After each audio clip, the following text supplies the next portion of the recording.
挣活，勉强够用就好。我现在还有房贷，然后小朋友的学业负担蛮重，他们说要一些课外的动。当然，我基本上就固定一个月固定会多少钱给我太太。我自己很少花。对啊。买衣服这些没时间。像这个西装，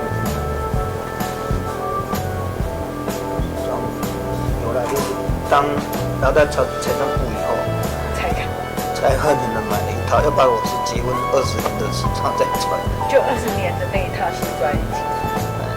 钱我就是固定会多少钱给我太太，就太太去出。所以太太负责理财，买保险。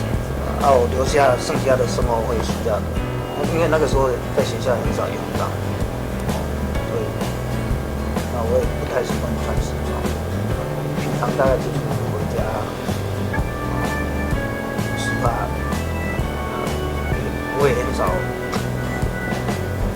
骑脚踏车，平常就是假日跟小朋友骑脚踏车，或是到和平公园打羽毛球，大概是这样。很少看电影，很少看电影所以我老婆觉得我会很无聊。你老婆不会说我们去看一下电影？我每次看电影，我就是会想睡觉。那你上一次看的那部电影是什么电影？那个叫什么？弹指之间的什么？复仇者联盟第几集？最后一集。那还蛮去年的啊，那还好啊。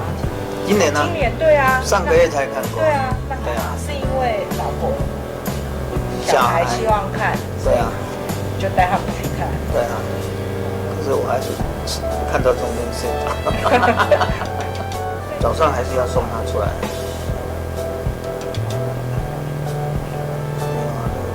这个本来就是，我也是一般家庭我也没有因为当部长就可以免掉任何的父亲的责任。我本来是有股票，后来在台北市财政局因为要申报，所以我就把它卖掉。就申报就去接了这时候就先卖掉。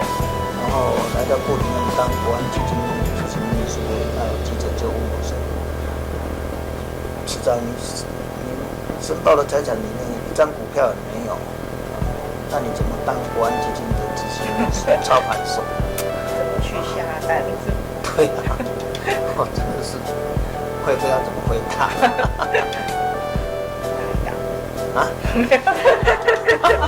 特别好奇。我那个时候是买人保，